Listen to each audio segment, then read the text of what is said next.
¿Cómo están? Muy buenas tardes. Acá son las 5, pero bueno, se siente como ya las 7 de la noche.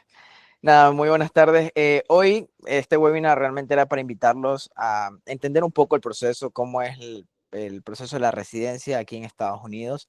Mi finalidad con este webinar, si bien es darle algunas pautas, yo sé que aquí pueden haber desde personas que recién están queriendo saber sobre los steps, sobre la residencia, qué necesito para aplicar, hasta personas que ya tal vez han pasado el step 1, personas que han pasado el step 2, probablemente alguien que ya ha terminado todo y quiere ver qué puede aprender.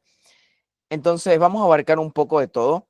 Así que al principio quiero que entiendan más o menos cómo empieza todo este proceso, porque créanme que creo que Adriana podría ser testigo de eso. Cuando uno empieza en este proceso, hace unos años, yo no tenía ni idea. O sea, lo único que yo sabía era qué era el step 1, no tenía ni idea que me iban a tomar en el Step 2, no sabía nada que era el OIT, que eran los pathways, no tenía ni idea de eso, no tenía ni idea del gasto que tenía que hacer luego para cada aplicación, que comprar tal cosa, que luego el token, o sea, no tenía ni idea de todo el proceso que se venía.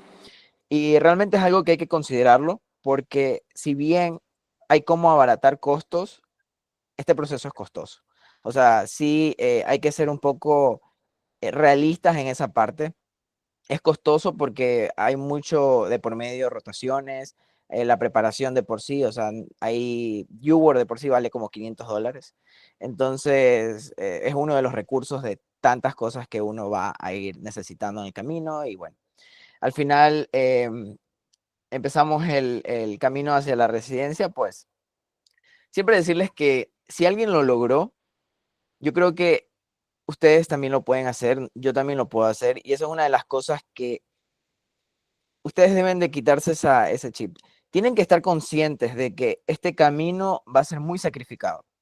Ya, todavía me toca mucho por sacrificar, y ya hasta donde estoy, creo que he sacrificado bastante, pero es muy sacrificado. No creo que haya alguien en el mundo que haya dado los steps y haya dicho, fue un examen, ok, pero el proceso fue normal, no fue tan costoso.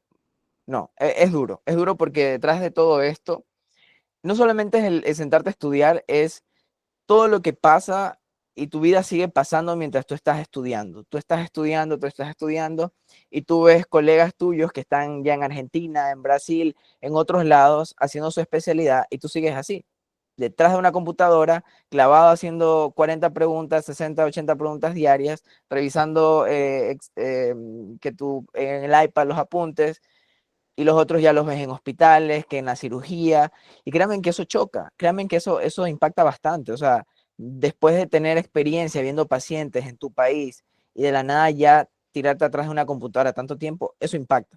Entonces, detrás de todo ese sacrificio, si realmente ustedes dicen, ok, estoy dispuesto a hacerlo, siento que es el mejor paso que puedo dar en mi vida, y sé, ok, empecemos a hacerlo, pero paso a paso. Y ustedes van a ver personas que ya están aplicando, ustedes van a ver personas que ya están más arriba, alguien que empezó igual que ustedes, pero está bien si ellos están más adelante, está bien si ellos están más atrás, porque cada quien tiene una vida. O sea, no va a ser lo mismo mi vida que alguien que tal vez tiene una esposa, tiene dos hijos y está preparándose, porque hay mucho aquí. No crean que las personas que hacen los steps somos médicos solteros sin hijos, no, no. O sea, aquí hay de todo. Entonces, esa es una parte como importante. Es una decisión que sí deben de tomarla con mucha cautela porque hay mucho sacrificio de por medio y es costoso. Entonces, pero una vez que toman la decisión y dicen, ok, estoy decidido a hacerlo, pues bueno, paso a paso. Y recuerden que si alguien más lo logró, ustedes también pueden lograrlo. Eso es algo que deben de desbloquearse, por imposible que parezca. Entonces, como tal, yo lo resumí en 4 puntos. Es mucho más amplio que esto. Pero lo primero es el pre-med, o sea, todo lo que tiene que ver con la escuela de medicina. Y una vez que uno se gradúa en la escuela de medicina, lo ideal hubiera sido empezar a prepararse para los steps en la escuela de medicina, como lo hacen acá en Estados Unidos. Creo que es el escenario ideal en mi cabeza de Brian Vintimilla hace unos años, empezar con el Step One a darlo en quinto año. Pero ese fue el primer mejor momento, hoy es el segundo mejor momento, entonces hay que empezar ahora. Ya me gradué de médico, me dieron la visa de estudiante porque yo probablemente no hubiera venido acá a Estados Unidos si no me daban la visa. Entonces eso fue como, ok, mi especialidad es allá. Luego de médico, ahora sí, a prepararse. ¿Qué es el USMLE? Es un conjunto de exámenes que te permite, como te permite a Estados Unidos evaluarte como médico, que tienes como las habilidades y los conocimientos necesarios para poder ejercer aquí. Entonces, ¿qué lo compone? El OIT no, es el Step 1, el Step 2 CK y el Step 3. Antes había un examen que era el Step 2, el Clinical Skills, que era con contacto directo con pacientes para ver la parte práctica. Pero a raíz de la pandemia, pues tuvieron que eso, bajarlo, ya no sé, ya lo quitaron y tuvieron que reemplazarlo por algo que se llaman los pathways. Entonces, en cuanto a los pathways, hay varios, de eso también vamos a hablar un poco, y eso lo incluye al OIT. Entonces, el OIT es un examen de inglés que lo que hace es ver tu proficiencia en el inglés y que, bueno, al final vas a practicar en un país donde hablan inglés, entonces tienes que saberlo. Y los pathways son como vías dependiendo de tu situación. Si eres un médico que solo hizo el internado en su escuela de medicina y no hizo la rural, o dependiendo de la situación de cada médico, y la universidad también depende mucho. Entonces, eso lo tengo más explicado en la guía porque eso es un proceso un poco más complejo. Pero eso es mucho más adelante. Realmente ahora son los exámenes. El tercer paso vienen a ser como tu currículum. Normalmente uno va armando currículum desde la escuela de medicina, ¿no? Sus logros que han hecho, si hicieron research, voluntariados y tal. Pero por lo general, por ejemplo, a mí me pasa de que el único eh, research que yo tenía era de una tesis que hice cuando me gradué. Voluntariados, tal vez tuve dos que hice, pero de ahí el resto, pues realmente yo decía, bueno, no tengo más. Entonces, normalmente uno cuando se gradúa de la escuela de medicina y hace los steps, luego empiezas a armar un currículum dependiendo la especialidad que quieras. O sea, está muy competitiva como cirugía plástica o neurocirugía o cirugía general, o una menos competitiva como medicina interna, familiar y tal, que igual se están poniendo competitivas. No quiere decir no, que es fácil entrar, no, es complicado, pero obviamente a diferencia de las quirúrgicas, sí demanda mucho menos como research, rotaciones y tal, las cartas de recomendación menos pesadas. Finalmente, una vez con tu currículum ya armado, decir, ok, voy a aplicar, aplicas mediante un sistema que se llama el ERAS, y luego de eso, creo que a inicios de marzo es cuando reportan el match. Entonces, lo que hace es mediante el sistema de ginecología es competitiva, obvio, es quirúrgica. Lo que hacen es aplicar, tú aplicas a los programas de residencia que quieres, ¿no? Obviamente ya tienes que tener tu certificado, que es el ECFNG, y para obtener el ECFNG lo obtienes con el Step 1, con el Step 2 el Clinical Knowledge, y hacer los pathways junto con el OIT. Entonces, con eso tú puedes obtener ya tu ECFG. Ahora, ¿por qué yo el Step 3 lo pongo aquí en asterisco? Porque ese es opcional, pero ese te abre la posibilidad de entrar por medio de otro tipo de visa. ¿Ok? Esto es un poco más complejo de explicar, pero que les quede claro que ustedes pueden aplicar con el certificado del ECFG.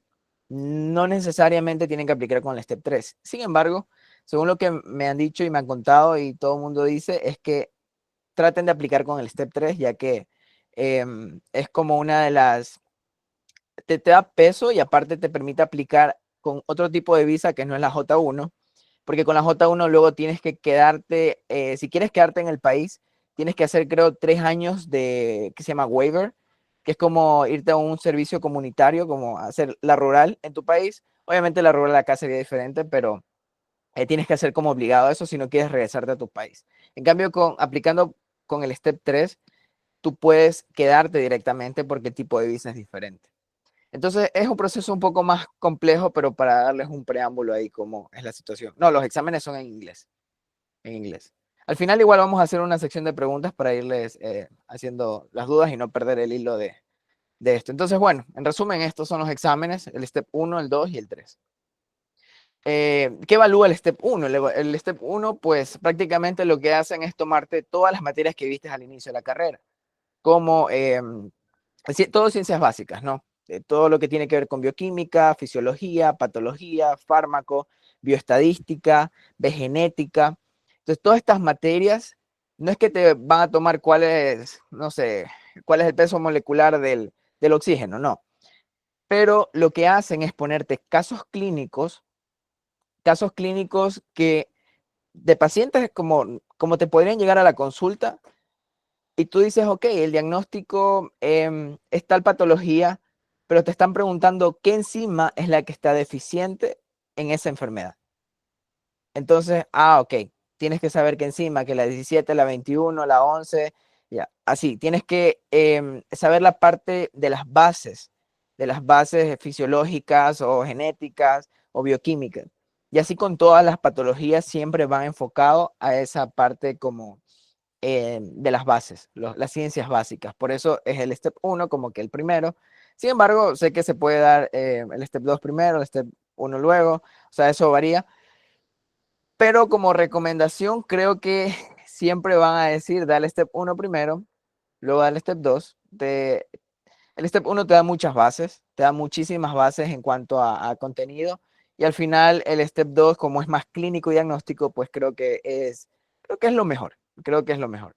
Entonces aquí está la distribución del contenido. No, esto te lo divide y esto es algo oficial, esto yo no me lo invento, esto está así tal cual en la página del USMLE y esta es la cantidad el porcentaje de contenido que tiene según los sistemas y disciplinas. Siempre hay algo como muy famoso en esto de los steps, es que en el step 1 sobre todo siempre te dicen las 3 P, de Physiology, Pathology y Pharmacology. Sin embargo, si se da cuenta aquí en las disciplinas, hay una parte de bioquímica y nutrición. Entonces, es importante que tengan en cuenta que bioquímica y nutrición también lo toman. Ahora, ¿qué es lo que yo siempre les digo? O sea, yo creo que bioquímica, no es que en el examen real ustedes van a ver tantas cosas de esa bioquímica que ustedes ven por ejemplo, en los libros de Kaplan y tal, no la ven tanto así, sino la ven más enfocada a la parte de nutrición, a la parte del metabolismo, a la parte de las rutas metabólicas, de la glucólisis, gluconeogénesis, de las vitaminas, de la parte de las vitaminas liposolubles, hidrosolubles. Yo siento que esa área es la más ahí el de bioquímica y es la que tal vez hay que darle como bastante importancia en ese tema. Pero de ahí el resto, patología, fisio, fármacos son de las que tienen que dominar bastante bien, ya que es la mayoría de las preguntas que les va a salir. Son las 3 principales. Junto con bioquímica serían 4, ¿no? Del resto, pues un porcentaje menor van a ver genética, pero en menor cantidad. Inmuno, histología, behavioral science, microbiología y anatomía. Aquí hay un link, si quieren le pueden hacer capture. Bueno, lo que les va a mandar es literalmente un ejemplo de las preguntas. Esto de aquí es el Free 120. No lo recomiendo hacer ahora, por si acaso. Simplemente es para que vean cómo son las preguntas, cómo están distribuidas. Si ustedes van a Google y ponen Orientation NBME Step 1, ahí les va a salir la primera página y ahí van a tener una idea de cómo son las preguntas. Y cómo es en el examen real, aproximado, ¿no? No van a ver las mismas preguntas, pero similar. En cuanto al Step 2, este de aquí es un poco más enfocado a la parte ya clínica, diagnóstico y tratamiento. Entonces, en el Step 1 sí les ponen casos clínicos, pero las preguntas son diferentes. Acá te ponen casos clínicos, pero las preguntas ya van como, ok, ahora eres médico, ¿qué tienes que hacer? Ahora tienes un paciente con diagnóstico de hipertensión, ok, ¿cuál es el primer paso que tienes que hacer?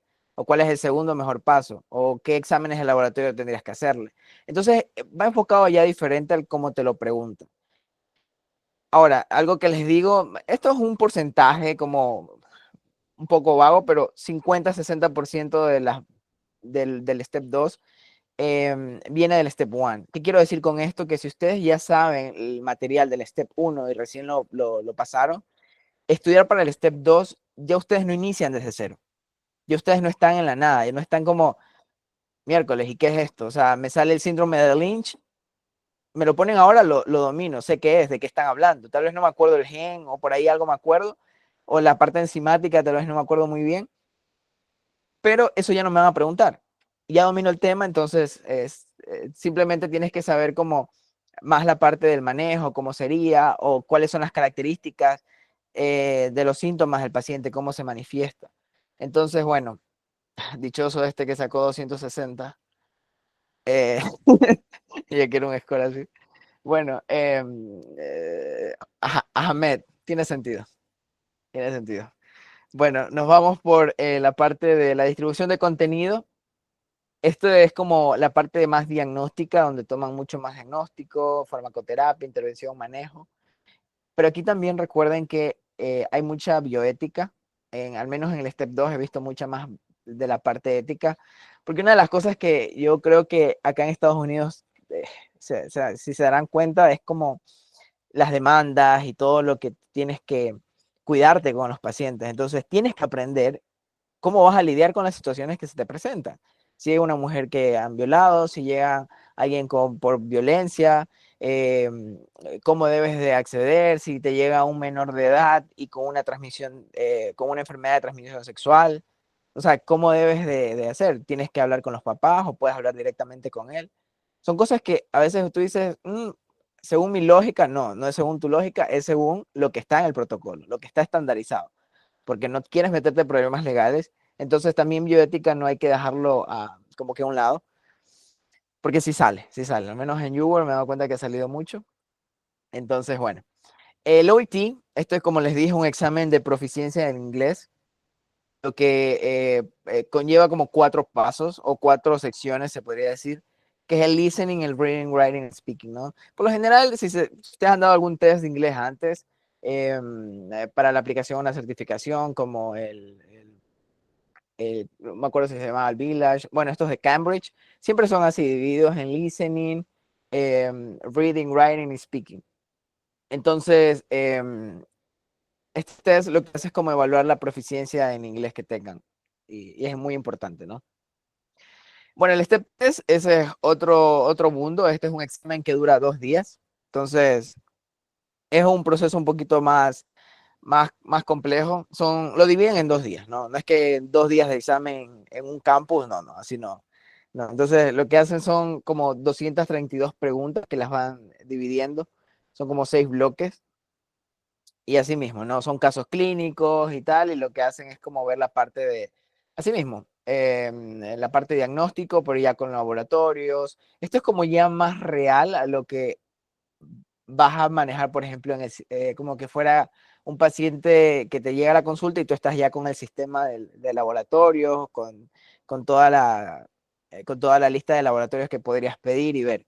Entonces, obviamente es un poco más complejo en esta parte, pero al final todos estos dos, el Step 2 y el Step 3, te los reportan como score. Te dan el reporte como score. El Step 1, y eso me olvidaba de mencionar, el Step 1 ya no lo reportan como score desde el 2021, creo que a inicios del 2021 dejaron de reportarlo, antes se reportaba como score, ahora es pass or fail. ¿Qué significa eso? De que tienes que tener un mínimo. Se dice que el porcentaje average es como el 60% de preguntas correctas. Por arriba de eso, de ahí tú apruebas el examen. Cuando tú pasas el Step 1, tú no sabes si lo pasaste o no.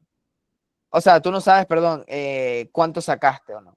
Cuando lo fallas, te sale así. Esto lo saqué de Reddit. No puse el nombre, obviamente, por obvias razones, pero cuando sacas un fail, te sale así. Te reporta. Esta rayita que ven aquí es el mínimo que tuvo que haber sacado para pasar. Y esta es el score de la persona que falló el examen. Entonces, cuando sacas pass, te sale así. Simplemente vas, ok, pass, no tienes ningún reporte, en qué áreas te fue mejor, no tienes ni idea. Pudiste haber pasado con 61%, como pudiste haber pasado con 79%, no lo vas a saber. No hay forma de saberlo. Antes era con score, ahí sí había cómo saber, obviamente, porque te reportaba un score como en el Step 2. 260 es un buenísimo puntaje. Y lo que pasa con los scores es que al final son necesarios como, más que todo en la parte de a la aplicación del match, tener un score alto obviamente tiene un beneficio.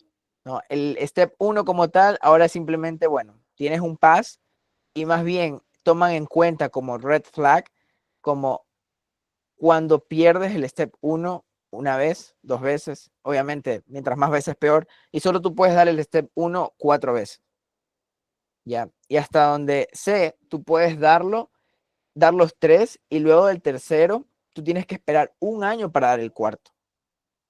Ok, entonces obviamente nuestra idea y nuestro enfoque va a ser darlo a la primera, pasarlo a la primera, porque eso es un red flag. Nosotros de por sí como IMGs tenemos muchos obstáculos y ustedes no quieren tener un red flag. Ahora, si llegase a pasar, que podría pasar, porque puede pasar, no quiere decir que es el fin del mundo.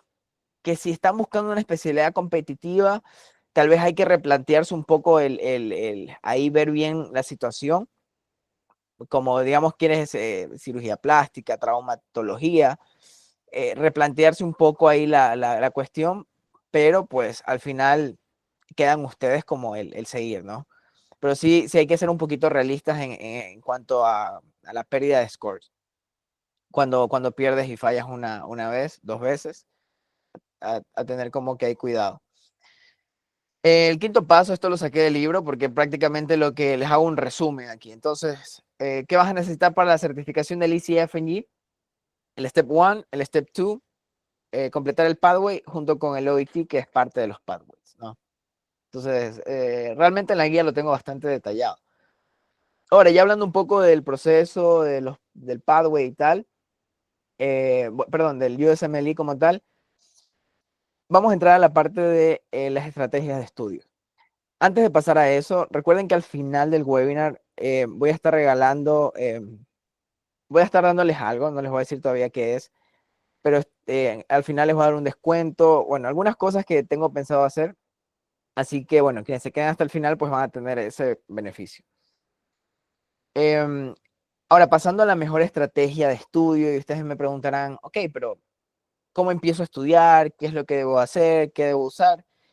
Antes de pasar a recursos, yo creo que una de las cosas que tienen que tener en cuenta es que en este proceso, independientemente qué técnica de estudio es tu favorita, no es que a mí me gusta Pomodoro, no es que a mí me gusta la técnica de Feynman, que a mí me gusta Active Recall, siempre, al menos en este tipo de examen, que requiere meses de preparación, es necesario que haya repetición espaciada en el proceso de estudio. ¿Y qué quiere decir esto? Aquí yo les hice un cuadro, bueno, un esquema que también está en el libro.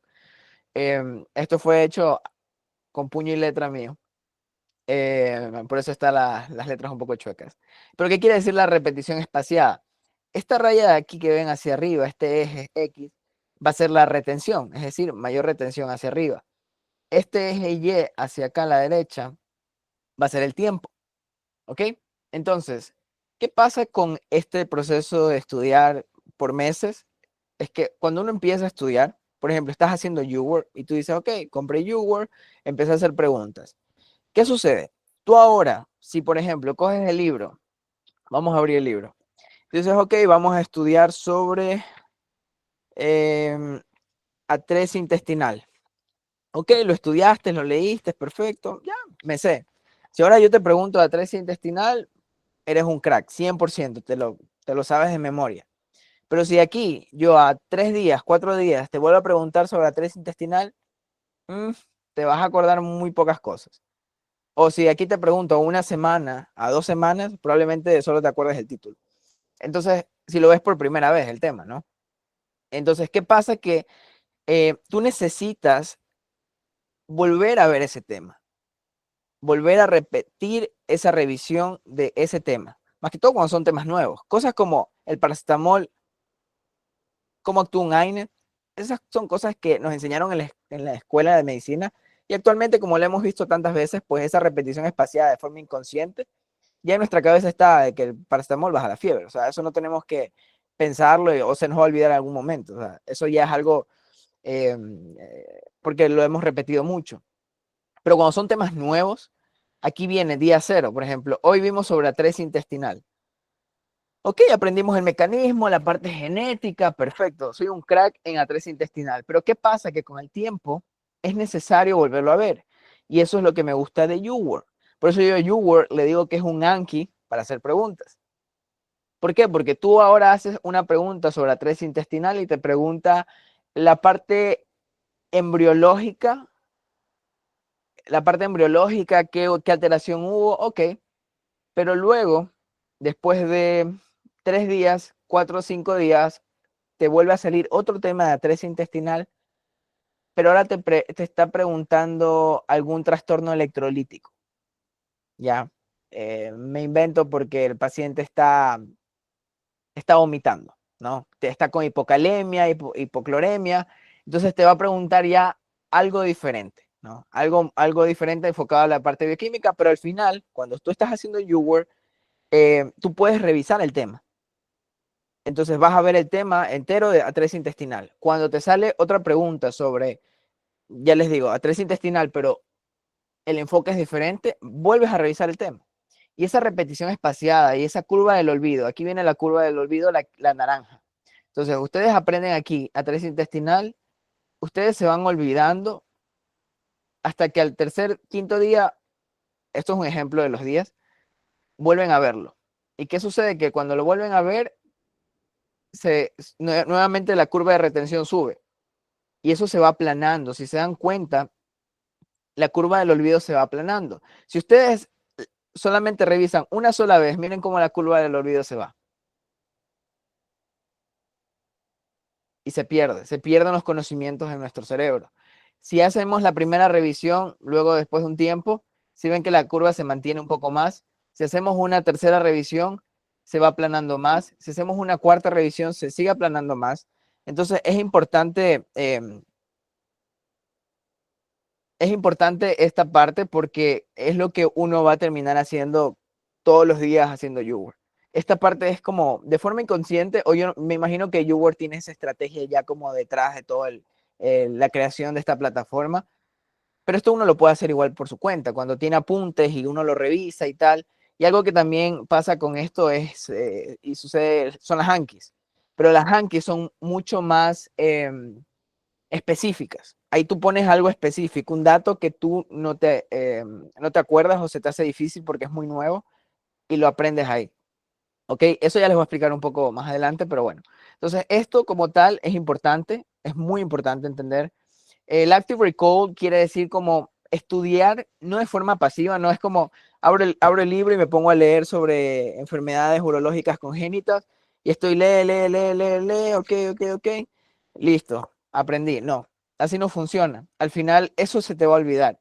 Tienes que tratar de irlo asociando, haciéndote preguntas en tu cabeza o leer, dejar el libro a un lado y decir, ok, tratar de tú, con tu esfuerzo de lo que te acuerdas, no importa si te equivocas, en ese momento contigo mismo, no importa.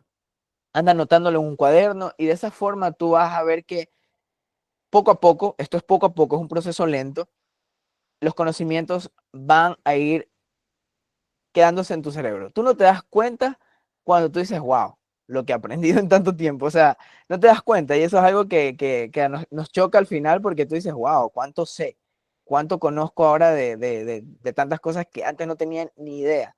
Y muchas cosas que ustedes no se imaginaban que iban a poder dominar. Por ejemplo, yo nunca me imaginé entender genética.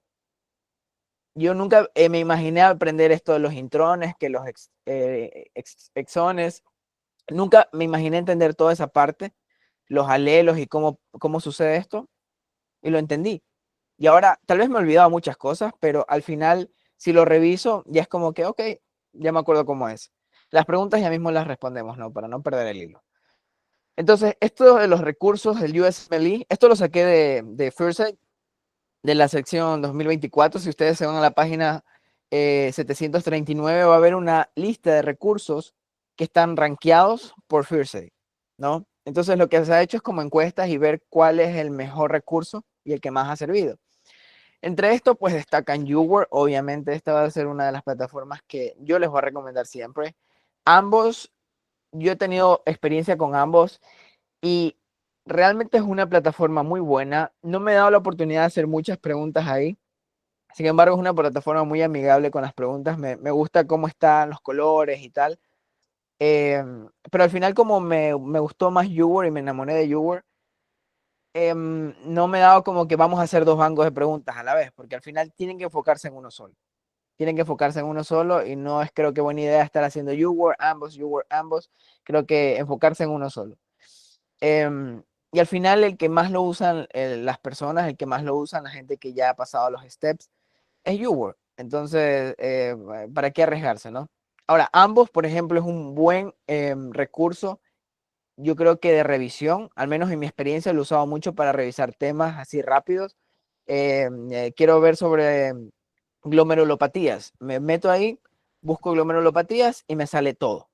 Todo sobre glomerulopatías y me sale lo más high yield y es súper bueno. Es súper bueno en esa parte. Algo de los NVMEs y aquí como darles un pequeño preámbulo. No vamos a abordar, más adelante hay algo que les puse de los NVMEs, pero para que tengan una idea, NVMe realmente es como el organismo, el ente que regula los exámenes, ¿no? Dentro de los NVMEs, ellos tienen una serie de assessment, que son como self-assessments, que son autoevaluaciones, literal. ¿Y cómo funciona esto? Cuando tú te estás preparando en YouWork, por lo general uno ve porcentajes bajos. O sea, es normal que empezando YouWork saques un 20%, un 30%, a veces menos, podrías sacar un 10% o 0%. O sea, no crean que ustedes van a iniciar haciendo YouWork y van a sacar un 60, 70, no funciona así. Peor si empiezan de forma aleatoria. Bueno, es que es algo que no recomendaría empezar de forma aleatoria primero. Pero, ¿por qué? Porque son muchos temas nuevos. Y eso es algo que siempre me preguntan y que les frustra que tienen puntajes muy bajos. Y eso sí, es normal que te frustre porque te sientes mal, te sientes bruto, te sientes que no has aprendido nada en la escuela de medicina. Pero recuerden algo, en la escuela de medicina de nosotros no nos enfocan de esa manera en la enseñanza. La enseñanza es muy diferente. A nosotros jamás yo había visto sobre el síndrome de Lynch y la parte genética de eso, o sea, jamás ni siquiera sabía que se autolesionaba. O sea, yo nunca vi eso en la escuela de medicina en Ecuador. Probablemente alguien lo vio, pero así como eso hay muchos otros temas que no tienen ni idea, que lo están viendo por primera vez y que es medicina al final.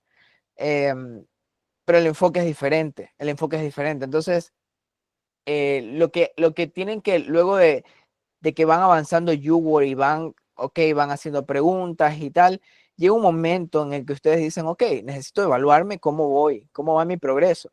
Y para eso están los self-assessment. Entonces, ustedes con los self-assessment de los NVMEs, que es la empresa donde ustedes van a comprar los self-assessment, no me están promocionando por si acaso, eso tienen que hacerlo. O también hay offline, pero yo no los promociono porque sé que eso es ilegal, así que yo los hice online también. Realmente me gustó la estadística, cómo la reportan. Y lo que hacen los NVMEs es una serie de autoevaluaciones que tienen varias preguntas que te van a evaluar ciertas áreas. Entonces, al final te va a dar un reporte y lo vamos a ver más adelante cómo te da el reporte porque lo tengo. Bueno, para darles un preámbulo, eso con los NVMEs. USMLE RX, conozco amigos que lo han usado. ¿Lo recomiendan? Sí. Em, yo no lo he usado, no podría darles una recomendación como tal. Es como USMLE RX, es de la marca de First Aid. O sea, es como lo mismo, si se dan cuenta ustedes en la primera página de First Aid, ahí está USMLE RX. Entonces prácticamente le hace seguimiento a First Aid. No les podría dar una recomendación sobre ese recurso, sin embargo, algunos lo han usado y dicen que le ha ido bien. Hay preguntas también, hay videos que les hacen como seguimiento al libro de First Aid, pero no les podría sugerir porque no es algo que usé. Kaplan como tal es algo que yo usé inicialmente. Tengo todos los libros de Kaplan, tanto el Step 1 como el Step 2. De hecho, los del 2 los voy a regalar, así que estén pendientes ahí de mis redes. Les voy a mandar la caja entera, ahí a donde llegue. Si toca mandarlo fuera del país, pues me ayudan cubriendo el gasto y yo se los mando para el Step 2. Kaplan fue una buena herramienta inicialmente. Un Sin mensaje. embargo, mi opinión... Ya voy. Perdón, Hijo, Karina. Karina, puedes voy ir a tú. silenciar, por favor. Perdón. Ok, ahí estamos. Ok, listo. ¿Ahí se escucha bien? Para continuar. Ok, Sí, entonces, se escucha perdón, bien. gracias, perfecto. Entonces, lo que les decía es que Kaplan como tal, tengo una opinión ahí un poco compartida, me sirvió, fue el programa que yo inicié, por lo tanto, yo comencé leyendo los libros de Kaplan y viendo los videos en la plataforma de Kaplan. Entonces yo me acuerdo que empecé con bioquímica, luego hice anatomía, luego hice fisio, luego hice fisiopato y fui avanzando. Como 4 materias no vi en Kaplan. Una hice en Bootcamp, otra hice ya directamente en UWorld, la patología hice con Patoma, pero sin embargo vi las clases del doctor Baron Rotz. Entonces, hay algunas cosas que yo digo me sirvieron, no digo que no, y me dieron buenas bases.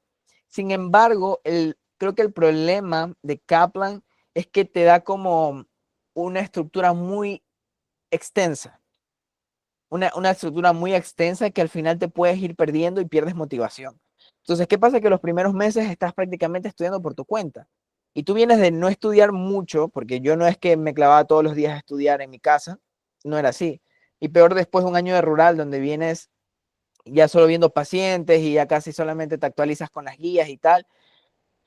Y comenzar a estudiar ahora de empezar con 4 horas de estudio, luego subirle a 6, luego subirle a 8 y darle así un mes, ok, pero al segundo mes, al tercer mes, mantener esa motivación es complicado.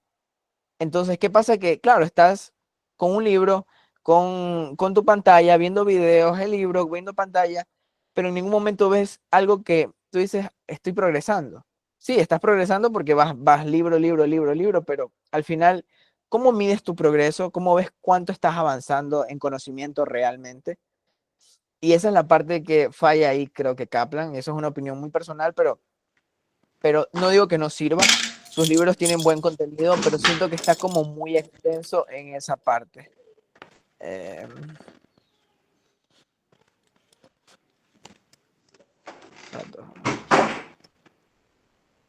ok, perdón. Bueno, entonces eso con respecto a los recursos. Hay algunos otros, y vamos a hablar, por ejemplo, de Anki, vamos a hablar de Pixorize, Boys and Beyond, Dirty Medicine, Free 120, pero eso lo voy a hablar un poco más adelante. Como opinión personal, ¿qué creo yo que ustedes dicen? Ok, bueno, ¿cómo podría empezar a prepararme? Necesitan estos recursos, 4 recursos. Yo no sugiero meterse más cosas. Bolsa en billón puede ser intercambiable. Por ejemplo, hay personas que les gusta Bootcamp, es muy bueno, es muy bueno. Yo lo usé para como 3 materias, micro, fármaco y otro más que no recuerdo bien, pero es muy bueno. Bolsa en billón también es muy bueno, ustedes lo pueden ir viendo. Y realmente todo este material, con excepción de YouWorld, uno lo puede encontrar. Uno lo puede encontrar en internet, hay algunos links en Telegram, en los grupos que hay en WhatsApp, en grupos de todos lados, esos recursos ya los tienen como pirateados, ¿no? Yo ya les digo, yo no soy parte de como de fomentar esto, porque al final hay un esfuerzo detrás de las personas que hicieron esto, y cuando tú te das cuenta y tú dices, wow, o sea, hacer un libro cuesta, y que te lo pirateen y que lo estén como que lo estén pasando gratis, sí, sí creo que no está bien, no está bien. Por eso no promuevo la piratería. Sin embargo, esto lo hacen, creo que el 80% de los IMGs, entonces creo que es algo que va a pasar. Al final, YouWorld es una de las herramientas que yo recomiendo principal. Bolsa en Billón lo que te va a hacer es, YouWorld es para preguntarte casos. Sorteo los libros de Kaplan, creo que los regalé. Los tengo que ver, creo que ya los regalé a una prima. YouWorld, si no lo sorteo. YouWorld es como el banco de preguntas principal que ustedes van a entrenar. Ese va a ser el banco de preguntas principal. Bolsa en billón y patología son para fomentar, crear bases. ¿Por qué? ¿Qué pasa con el first aid? Y es algo que yo al principio como que, yo abría este libro y yo empezaba a leer, ok, yo me iba aquí a la parte de, qué sé yo, una página random. Me ponía a leer, ok, formado por esto, listo. Pero ¿qué pasa? Que este libro es muy resumido. Es muy como resumido en algunos temas y si no tienen buenas bases, al final se frustran un poco porque no entienden muchas de las cosas que dice aquí. Hay muchas mnemotecnias que ustedes dicen, pero no entiendo. Ok, aumenta el AMPC cíclico, pero ¿qué detrás del AMPC cíclico en un paciente con Escherichia coli enterotoxigénico? ¿Qué hay detrás de ese mecanismo de AMPC cíclico?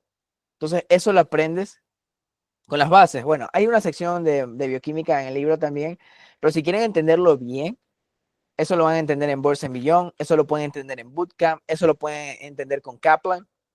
Entonces, esas bases son necesarias.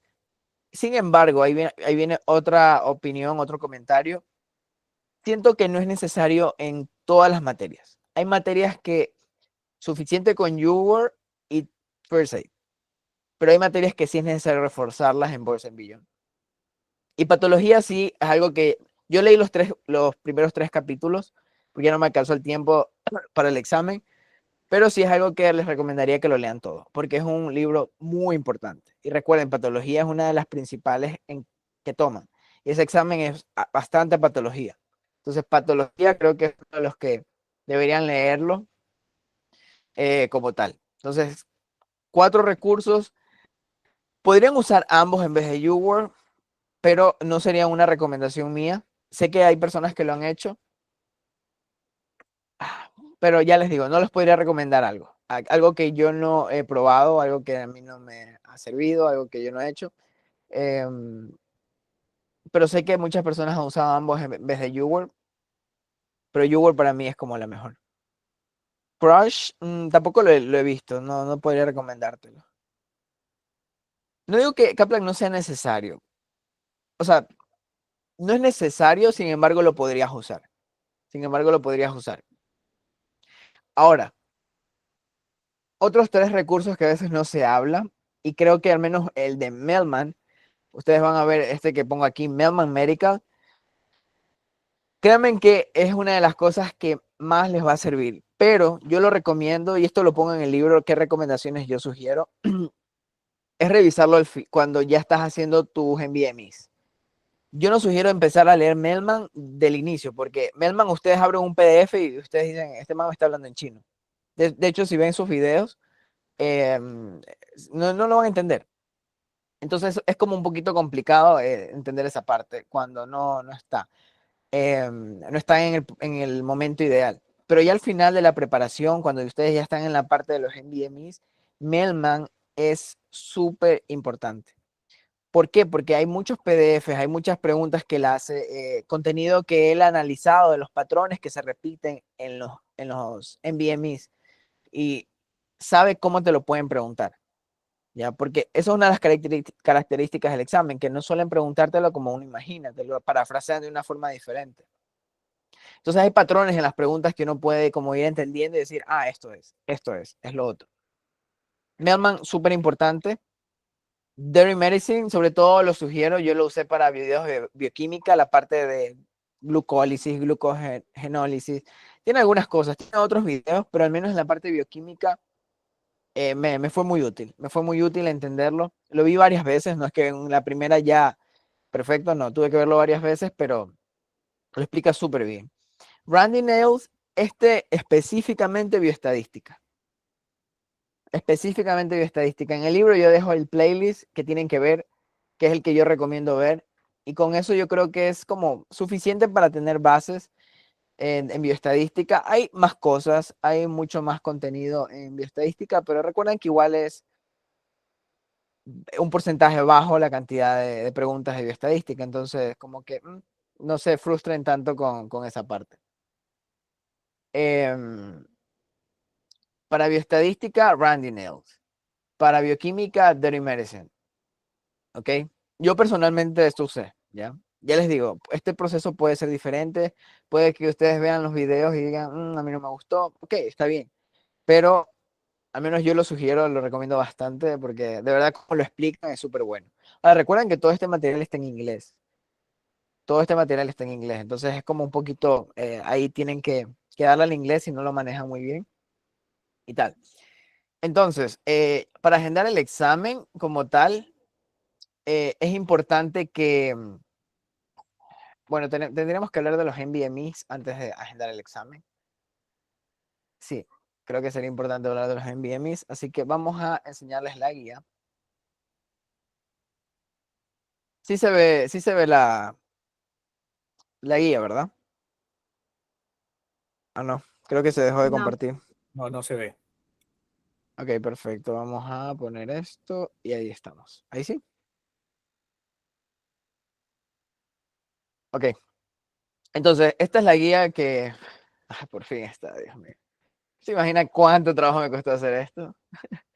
De verdad, pero bueno, ya hablaba con mis amigos y mis amigas que de verdad es satisfactorio ya haberlo terminado y por fin. Bueno, luego me desahogo un poco.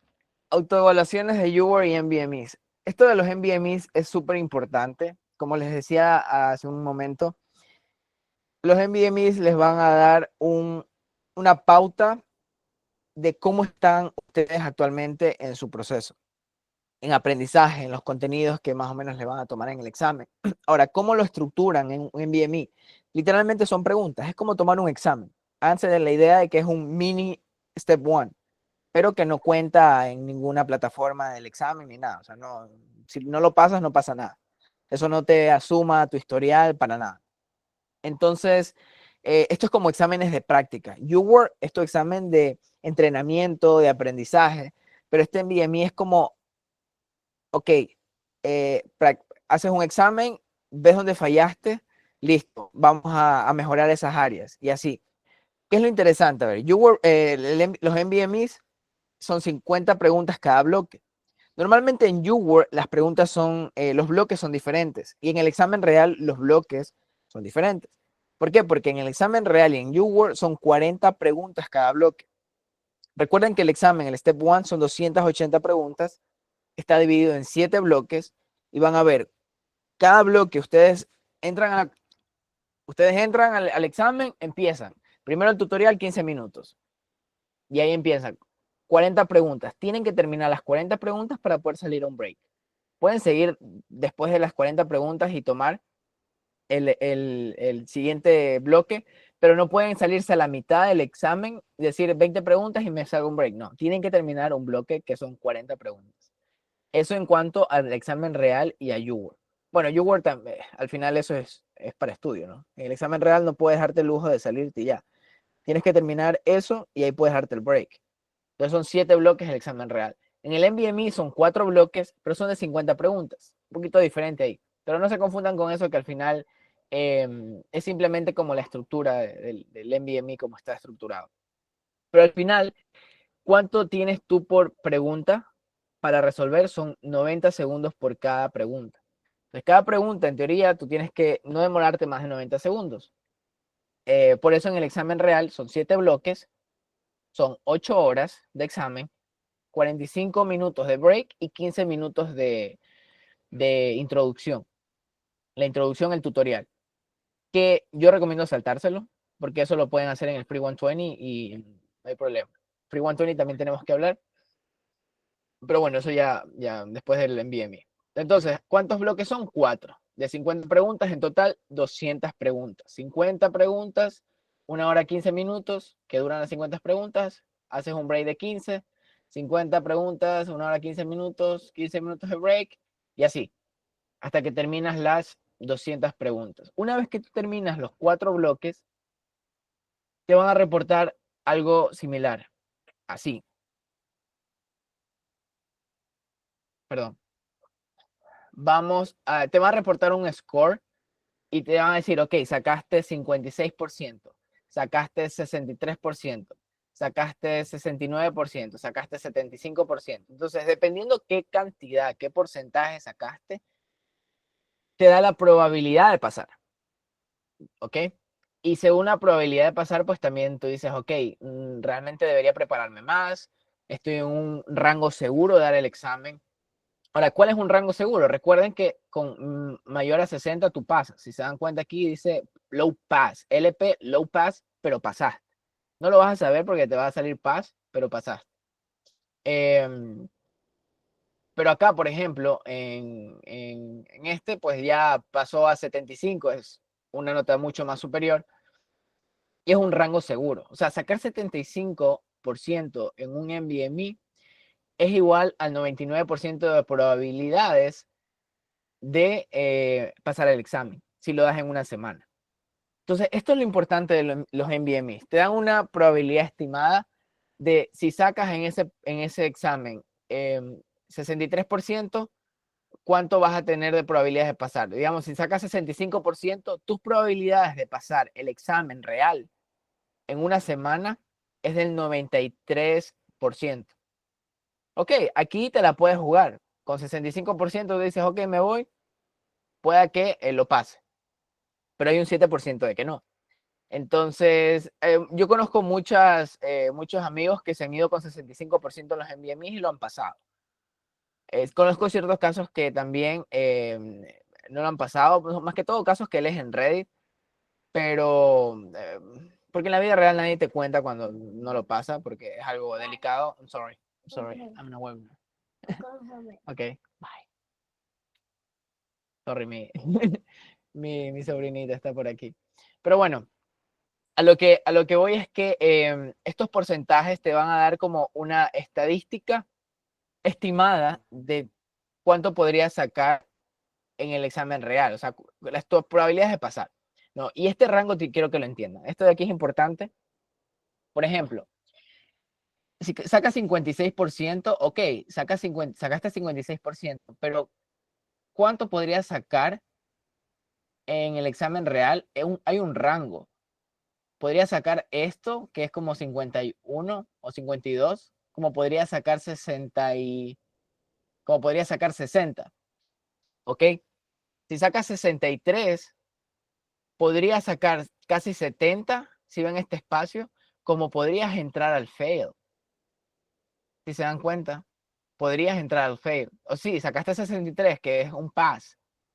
Pasaste en el examen, en el NBME pasaste, pero el rango que puede caer podría llegar a un fail. Entonces, por eso, mientras obviamente mejores NBMEs tengas, mejor probabilidades tienes para pasar.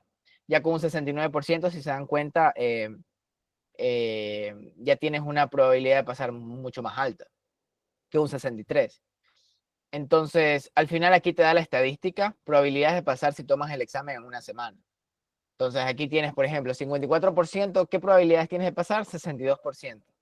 Ok, te la puedes jugar, pero para este examen no hay que jugársela. Ya recuerden que un fail es un red flag bastante grande en tu carpeta para la aplicación al match, así que no recomiendo lanzarse así. Las preguntas las voy a responder ya mismo, ¿ok? Para no perder el hilo. Si sacas 60%, tus probabilidades de pasar son 80%. Si sacas un 65% de preguntas correctas, entiéndase como 65% de preguntas correctas, tienes las probabilidades de pasar de un 93%. Este fue un score que saqué yo. El 72% fue mi mejor score que saqué en los NBMEs. Él fue el tercer NBME que di y yo dije, con ese me voy al examen. ¿Por qué? Porque mis probabilidades de pasar eran del 99%. Y eso me dio tanta seguridad, y eso es algo muy importante, que cuando ya ustedes agendan el examen, tienen que tener seguridad. Es una de las partes, creo que, no es la parte como de conocimientos, pero es muy importante con qué predisposición y qué mentalidad ustedes tengan al momento de ir al examen. ¿Ok? Es muy importante. Ustedes pueden saber muchísimo, muchísimo, ser unas máquinas, pero si mentalmente no van bien, podría pasarles algo que no quieren, ¿no? Podrían colapsar en ese momento, podría pasarles algo. Entonces, creo que esa parte de la seguridad es importante. ¿Cuánto cuesta cada NVMe? Si mal no recuerdo, como $60. Aquí lo tengo, en la guía está, no me acuerdo si eran $60. ¿Qué me pasó? No lo tengo aquí anotado, pero bueno, aquí tengo cómo Cuesta pagarlo. $62 ahora, $62. 62. Le subieron $2. Le subieron $2, sí. Bueno, más plata para el NVMe. Perfecto, entonces sí, vale $62 cada una, antes costaba 60, pero esos son súper importantes. Sé que están offline, sé que los puedes hacer como un PDF y tal, pero ya les digo, yo no promuevo esto porque al menos con los NVMEs y todo el proceso del USMLE, esta vaina de la piratería es súper, súper complicada. O sea, tengan mucho cuidado porque les pueden banear las cuentas, o sea, les podrían banear el acceso al examen si ustedes publican contenido sobre los steps o contenido, cosas que saben de los NVMEs, eso es súper delicado. Yo por eso, ustedes en la guía, por más que quieran, esto de aquí es público, por eso lo puedo subir y yo hacer gráficos. Pero ustedes nunca van a ver que yo publico preguntas de los NVMEs y cosas así, porque es ilegal. Es ilegal y más que todo aquí se toma muy en cuenta el copyright, así que yo le tengo mucho miedo a eso. Yo no quiero arruinar mi proceso por compartir información que no debería. Entonces en los NVMEs es esto. Ahora, ¿qué recomendación les podrías dar? Y bueno, esto para que tengan una idea. Es importante tener un self-assessment de inicio. Por ejemplo, en Kaplan a nosotros nos toman un self-assessment cuando iniciamos. Y tú sabes, por ejemplo, yo saqué 34%, la mayoría caen en ese rango, entre 30 y 35 es como normal. Entonces, todos empezamos ahí, 30-34% de preguntas correctas. Pero conforme tú avanzas, yo sugiero por lo menos un 50% de UWorld y podrían hacer un segundo NVMe. Yo lo di cuando hice un 60%, porque me daba ansiedad el NVMe, saber cuánto iba a sacar, y eso es algo que les va a pasar. Van a estar posterga, no. Ya mismo que esté listo, doy el NVMe. No, ya mismo que revise este tema, doy el NVMe. Y así lo van a ir a plaza. Entonces, lo que salga. Ya pasaron 50% de YouWorld, ya le han dado bastante. Lo que venga en el NVMe no importa. Obviamente tienen que revisar los NVMEs. Obviamente es algo súper importante. De hecho, lo pongo creo que en la parte de aquí, cuando empezar a tomarlos.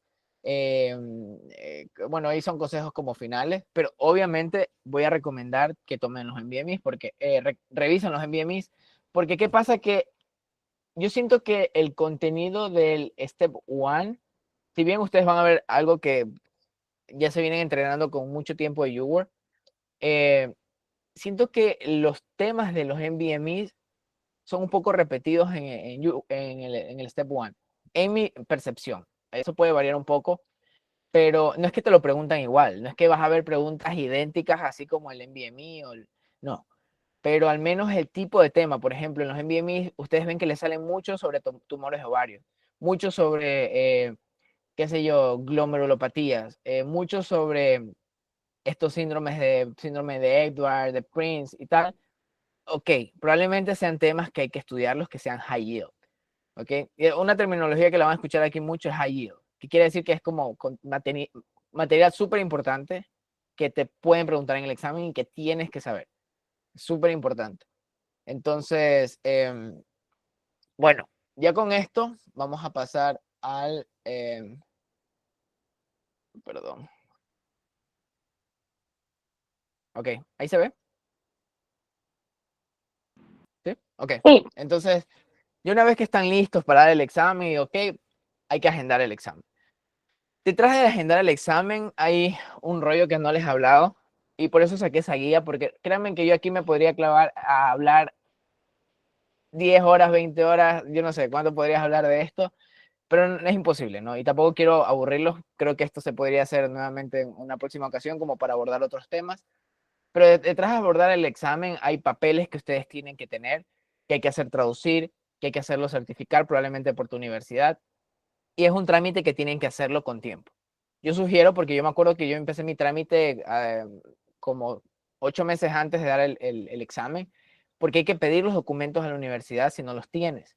Yo lo tenía acá en Estados Unidos, me tocó mandar un documento a Ecuador, un trámite, mandarlo a certificar a la universidad, luego de la certificación pedirlo para traducir y luego volverlo a mandar a la universidad y de ahí para que lo suban y lo verifiquen con el ECFNG y ya me den como este papel que ven aquí, que es este papel, más que todo aquí yo borré los códigos obviamente, pero te da un código y ese código es el que te permite agendar en la página donde vas a dar el examen. ¿Y cuál es el ente que te toma el examen? Prometric. Prometric es un centro, o sea, yo creo que es USMLE y dice, o el National, el NVMe, le dice al Prometric como que, ok, tú encárgate de tomar este examen y listo, le da el step 1, el step 2 para que lo tome. Entonces, ellos son los que te van a agendar, pero para ellos poderte agendar el examen y tú puedes, ok, voy a darlo en tal centro de Prometric, necesitas un código, que es este Scheduling Permit. Ahora, en centros de Prometric hay en muchos lados, ¿no? En Colombia hay, Adriana, ¿verdad? ¿Sí? Sí, hay en Bogotá, hay en Bogotá. Eso es otro mito, por ejemplo, muchas veces piensan que el examen solo se lo puede dar acá, solo en Estados Unidos y no. O sea, ustedes lo pueden dar en algunos países. En la guía yo pongo un link, cómo pueden ustedes buscar si en su país hay Prometric.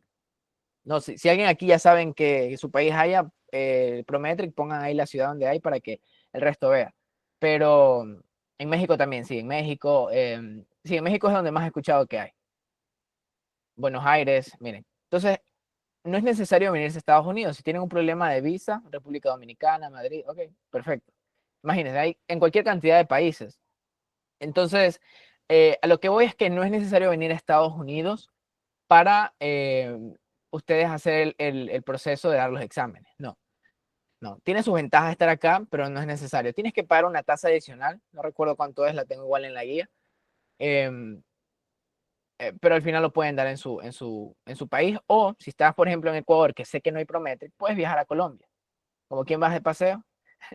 Creo que es un merecido descanso. Yo haría eso. Si yo estuviera en Ecuador, yo creo que daría el examen y me quedaría en Colombia una semana para vacacionar y decir, ok, di el examen, listo. Y tratar de olvidarme un poco y no pensar en el resultado, porque eso es bastante agobiante. Entonces, bueno, hay una sugerencia por si. Siempre quería ir a Colombia, no conozco aún. Probablemente vaya a inicios del próximo año, quiero planificar algo ahí. Bueno, una vez que ustedes ya tienen el código, ustedes van a la página de Prometric, hay una sección que se llama Pro Scheduler, no sé si así se pronuncia, pero bueno, la idea es que ahí van a agendar con su código y ustedes van a ver ahí cuál es el sponsor del test, el NBME, National Board of Medical Examiners. ¿Cuál es el nombre del programa? El Step 1, por ejemplo, si vas a dar el Step 2, el Step 2 CK. Y bueno, ahí ustedes eligen el centro. Aquí en Estados Unidos hay en varias ciudades, en varios estados, en todos lados. Y no, tampoco es como que lo toman una vez al año. O sea, no es como el MIR, no es como nuestro examen, por ejemplo, en Ecuador, que lo toman 2 veces al año, el Access, sí, el del que toma el Access. Esto lo toman de lunes a sábado, a excepción de feriados. Ya, domingos creo que no trabajan, pero feriados, no. Y no les recomiendo, tengan cuidado a veces darlo, por ejemplo, tengo un amigo que el resultado le caía justo la semana del 4 de julio. Entonces le aplazaron 2 semanas más, le dieron el resultado como en 4 semanas. Entonces ya se imagina la desesperación de esperar 4 semanas el resultado, fue horrible. Entonces tengan cuidado con los feriados y calculen eso, tal vez como para que, a menos que no tengan problema con esperar, pero créanme que lo que menos quieren es esperar y ya quieren ver su resultado. Entonces tengan cuidado con eso es un tip. Creo que no lo puse en la guía, pero bueno, ahora se los comento. Y una vez que agendan el examen, pues listo.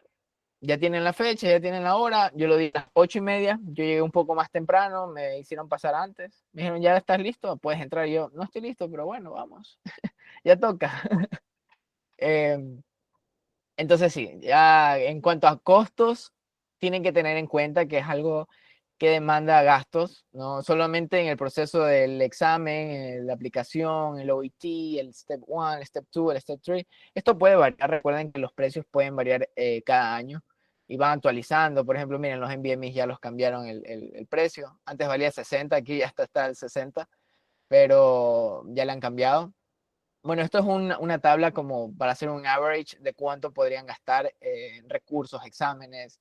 Ya está la parte como un poco más avanzada de la aplicación, ¿no? Por ejemplo, si hacen rotaciones, eh, ¿cuánto más o menos podrían gastar? Hay rotaciones, como les digo, no cobran. Por lo general, las rotaciones no deberían cobrarse, a menos que te cobren un fee.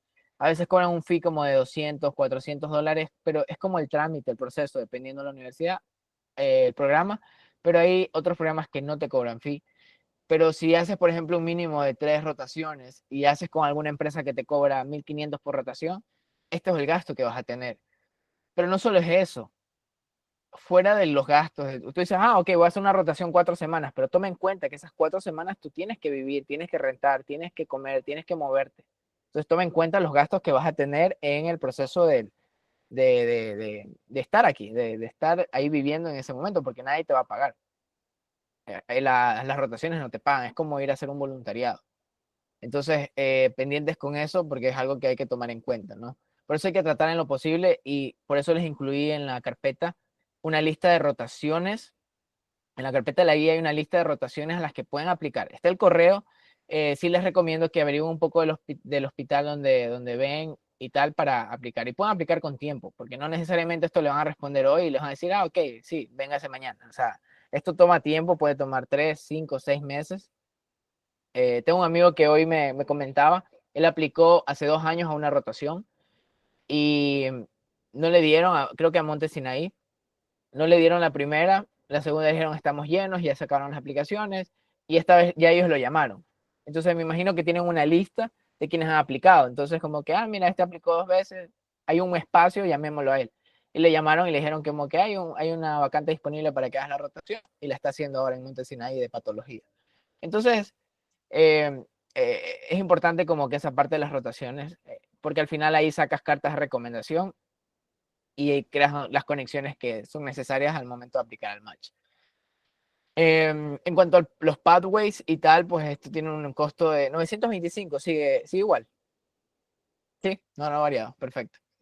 El USMLE transcript, bueno, hay algunas otras cosas ahí, lo del token y tal, pero un promedio de 1175.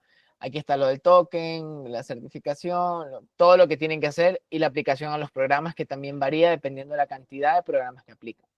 No es lo mismo aplicar a 10 programas que aplicar a 100, o sea, cambia el costo. Entonces, esto es una fórmula. En la guía ustedes van a encontrar una calculadora.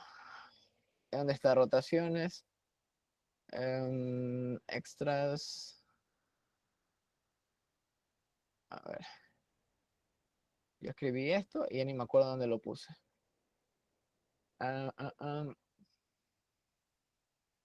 Ok. Observerships. Bueno, aquí está la lista de rotaciones que les decía. Pero yo puse una calculadora. Creo que esto lo dejé en extras. Aquí está. Aquí hay una calculadora. Si ustedes abren aquí, les va a salir una calculadora para decir, si quiero aplicar a 20 programas, ¿cuánto se me haría aproximado? Si quiero aplicar a 60 programas, ¿cuánto se me harían aproximados? ¿No? Y ustedes entran aquí y les manda directamente el link. Entonces, bueno, eso es importante, eso es súper importante como que tengan en cuenta porque al final es un gasto que obligatoriamente lo van a hacer. No hay como, no, es que me van a becar, no. O sea, obligatoriamente tienen que gastar este dinero porque no hay otro. Entonces, tienen que tener pendiente el gasto que van a hacer en esto. Total, de gastos esto puede ser muy variable. Si alguien toma Kaplan, estos gastos pueden aumentar muchísimo. Porque solo Kaplan vale $10,000 un año, el otro año sale como 8,000. Con descuento sale como 13,000, pero el costo de vida acá, lo que tienes que pagar de renta y tal, o sea, puede subir ese costo muchísimo. Fuera de lo de la aplicación, fuera de las aplicaciones al match, la certificación, bla, bla, bla. ¿Ok? Digamos que lo mínimo que te puedes gastar es como $15,000 si haces tu aplicación desde tu país o si tienes familia ya acá en Estados Unidos y no pagas renta. Bueno, tratar de abaratar costos podrías hacerlo si consigues rotaciones gratis.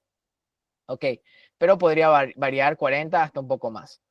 Bueno, esto es como una parte de cuánto gana más o menos un médico acá. En un average, como $363,000 al año, para que tengan una idea, y los especialistas por arriba ya de casi los 400,000. Y según la especialidad, obviamente varía, pues, ¿no? Ortopedia, más de $500,000 al año, cirugía plástica. Ahora, estos sí son encuestas y esto no representa realmente la data completa. Tanto Doximity, tanto Medscape, ni siquiera son tan confiables porque es un estudio cross-sectional que ellos hacen. Y lo que ellos hacen es darle bonos a los doctores, un gift card, a cambio de que respondan las encuestas. Entonces, no es una estadística tan confiable, no es que ellos lo sacan de un reporte. Eso estuve averiguando cuando saqué la data y yo dije, ok, pero no es tan confiable. Y viendo como foros donde los médicos reales comentan, hay salarios de 1,000,000 para arriba. O sea, hay gente que hace mucho dinero como en la parte médica, sobre todo las áreas quirúrgicas, o cuando ya tienes un fellowship y tal. Entonces, sí, realmente es una de las cosas que, bueno, tú dices, un sacrificio que no solamente por el dinero, todos queremos tener una vida cómoda, todos queremos tener una buena fuente de ingreso, todos queremos vivir bien, tener una familia en la que no tengamos que tenerlos a ellos que pasen momentos duros y, ¿saben? Es normal. pero detrás de eso el sistema de salud acá es diferente. Hay muchas cosas que creo que son súper buenas en cuanto a la medicina, que en nuestros países no hay. Sé que mucha gente está huyendo de su país también. Yo siento que en parte estoy huyendo también de mi país, pero yo no me veía haciendo la especialidad en mi país, la verdad. Sea en otro país como Estados Unidos o España, pues al final esto. Em, ok, ahora lo de la guía ya les voy a mencionar cómo lo podrían obtener. Em, ahora, como para finalizar un poco esto, y algo que sí, como esto ya es algo muy personal, todo este proceso, si ustedes ya están preparándose, si ustedes están iniciando este proceso es complejo, o sea, em, y no va a ser como ustedes a veces tienen en su mente estructurado y dicen, ok, voy a dar el step 1 tal fecha, voy a dar el step 2 tal fecha, el OIT hago esta fecha. No, tienen que tener un plan y eso es súper importante que tengan un plan, pero al final, en el proceso de la preparación pueden pasar cosas, porque cada quien tiene una vida diferente, cada quien tiene una vida fuera del examen. Entonces, pueden pasar muchas cosas y una experiencia que les voy a compartir es que mientras yo estaba preparándome para el examen, al final de mi preparación, yo tenía un amigo con el que yo estudiaba, o sea, estudiábamos como a distancia. Él estaba en otro estado y en las noches siempre nos conectábamos a discutir casos. Siempre nos conectábamos como a conversar un poco y a discutir casos. Entonces, eh, el papá de él tenía cáncer y yo decía como que qué duro sería que justo en el proceso, porque cada vez se iba poniendo peor, que justo cerca del proceso el papá de él fallezca. Entonces, para mí era como de lo poco religioso que yo he sido, de verdad le pedí a Dios que no pase. O sea, de verdad le pedí a Dios que no pase porque yo sé lo duro que es este proceso y que te tengas que pasar por algo así es como postergar tu examen y tal. O sea, es una cosa que es difícil como explicarla. No sé, alguien tal vez la ha vivido cerca con alguien, pero al final me terminó pasando a mí. Y algo que me pasó fue, yo me acuerdo que estaba preparándome ya lo último para el último NVMe. O sea, yo estaba, me acuerdo aquí, sentado aquí, terminando de revisar contenido y cuando mi mamá me llama, así, literal aquí así, la misma imagen.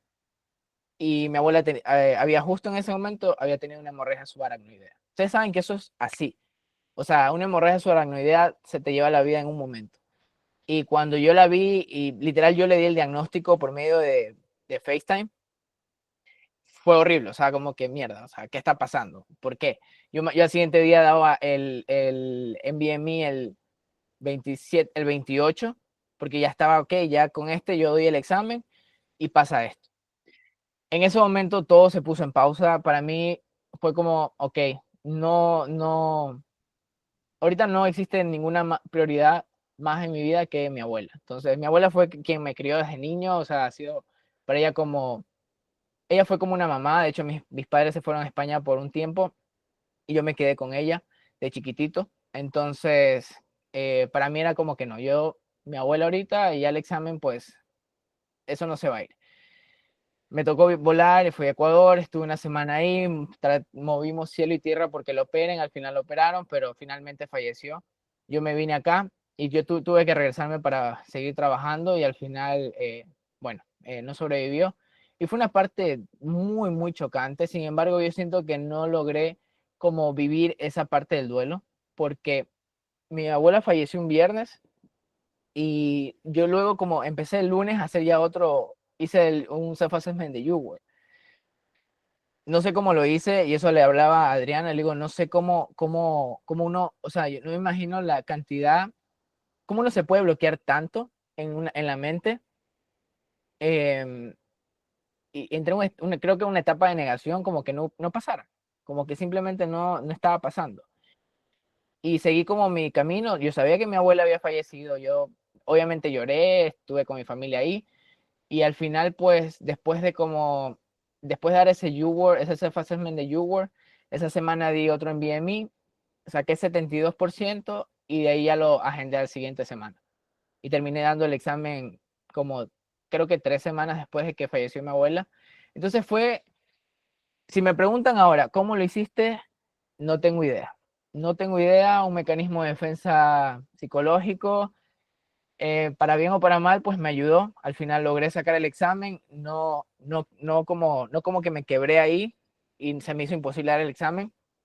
Creo que fue lo mejor. Pero igual es uno, como que ese tengo que dar el examen y seguirme preparando no me permitió sanar. Entonces, una de las cosas que les comento esto porque ha sido algo que me ha costado manejar, porque no puedes no puedes a veces darte un descanso en este proceso. A veces es como que tú dices, tengo que seguir y tengo que revisar y se me pasa el día y ya no avancé YouWord y tenía que hacer esto y tenía que hacer lo otro. Y no te das un espacio para sanar. Entonces, creo que es muy importante que entiendan que este proceso puede ser, no es lineal. Puede haber muchos obstáculos en el camino de los que ustedes no se imaginan. Entonces, estén preparados que se les puede presentar algo, que se les puede presentar una ruptura amorosa, se les puede presentar alguna enfermedad. Pasa. Aquí estamos 119 personas. Es normal que a alguien le pase algo. No podemos estar como todos felices porque la vida no es así.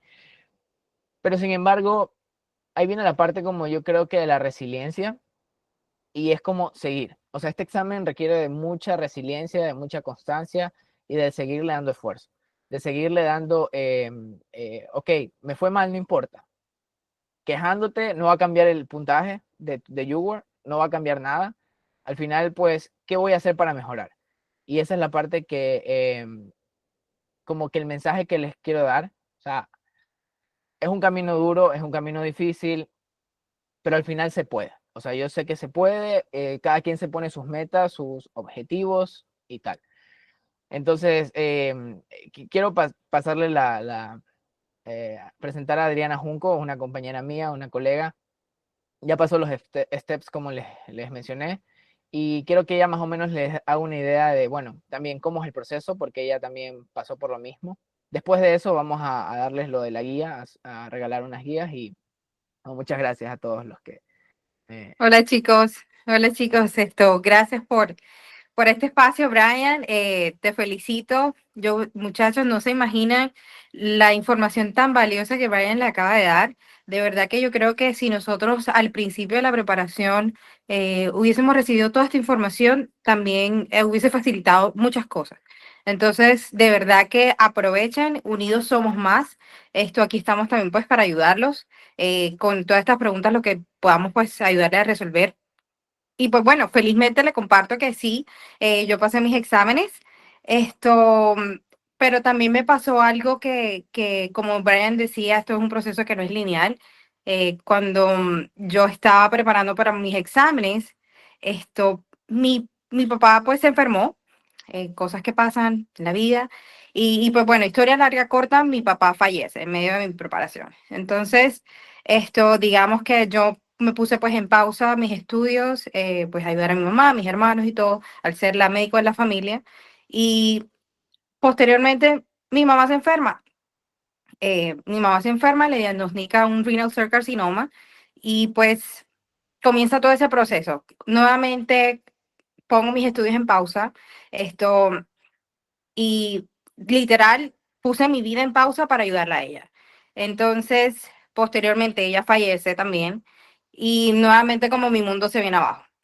Entonces, con todo esto, el mensaje que se les quiere dar es que el proceso no es lineal, cosas van a pasar, pero aquí yo les estoy de ejemplo de que se puede. Obviamente me costó al principio, un momento de mi vida donde me sentí muy estancada, tuve que ir a terapia, sanar y soltar. Entonces, y de todas maneras, se puede lograr. Esto no es un journey de motivación, sino de constancia y disciplina. Entonces, sí se puede lograr eh, siempre y cuando ustedes se lo propongan. No hay nada difícil, no hay nada fácil, solo depende del esfuerzo que ustedes quieran hacer. Si este es su sueño, siempre piensen por qué lo quiero hacer y eso les va a motivar también a seguir adelante, pero con constancia y disciplina. Gracias. Muchas gracias, Adriana. No, como habíamos conversado, siempre con ella chismeo porque ella trabaja ahí, entonces cuando llego a estudiar a Kaplan, ahí me quedo siempre unos 15 minutos conversando, entonces No, ha sido una buena amistad, la verdad. Y, bueno, muchas gracias, Adriana, por compartir tu experiencia. Con gusto. Y bueno, nada, como para ya decirles, bueno, cómo vamos a hacer vamos a sortearles unas guías. Yo creo que a ver cuántos estamos, que vamos a sortear 4 guías. Em, Ahora, primero les voy a enseñar un poco cómo van a poder acceder a la guía, quienes, bueno, no logren Doctor ganarla. Brian.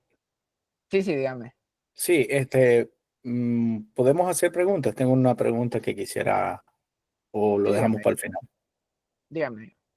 Ok, básicamente creo que hay algunas personas aquí que a lo mejor no viven en Estados Unidos, Ujú. están en Latinoamérica. ¿Cuál es el proceso que los Estados Unidos adopta en el momento que un médico aprueba el Step 1, el Step 2? ¿Cuál sería el proceso migratorio para esa persona? Porque pues no tiene papeles. ¿Cómo piensa hacer las rotaciones, aplicar para el match y todo eso? Ok. Buena pregunta, muy buena pregunta. O sea, realmente en cuanto a las rotaciones, sí vendría a ser una limitante bastante grande. Eso sí, no te puedo como decir, hay una vía. Tal vez la hay, pero no la conozco o no la he escuchado. Pero al momento de tú aplicar, mira, yo conozco a alguien que vino de Venezuela y él todo lo hizo en su país. ¿Ya?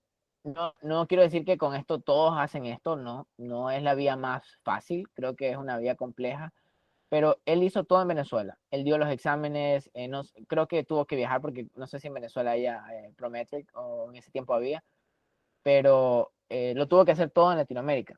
Dio los exámenes desde allá, se preparó desde allá, todo lo hizo desde allá y aplicó desde al match desde allá. O sea,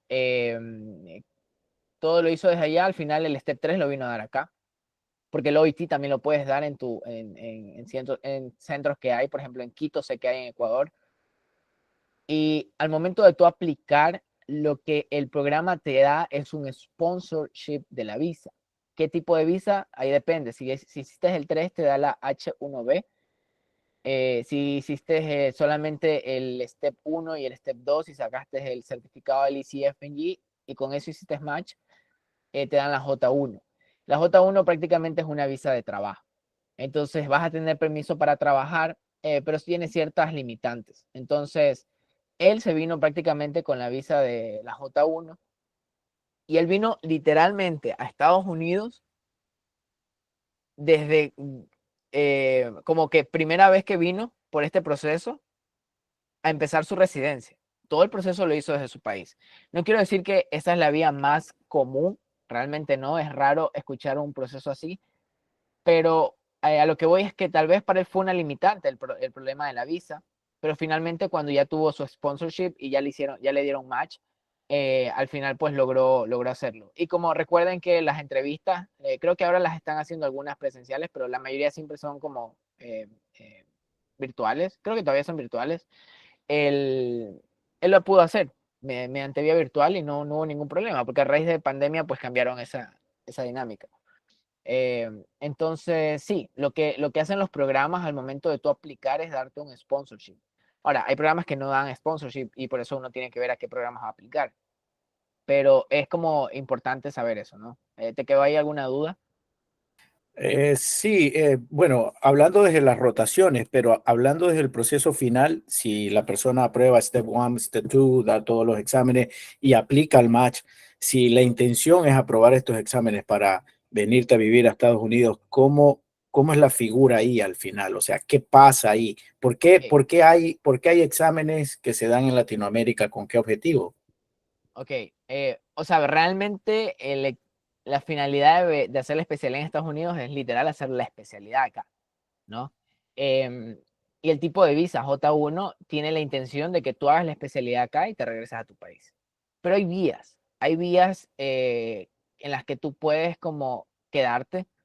Sin embargo, tienes que quedarte. Sé que en la J1 tú tienes que hacer un waiver, que es como hacer un servicio comunitario. Si mal no recuerdo, son 3 años. Eso también lo tengo explicado ahí en la guía más a detalle.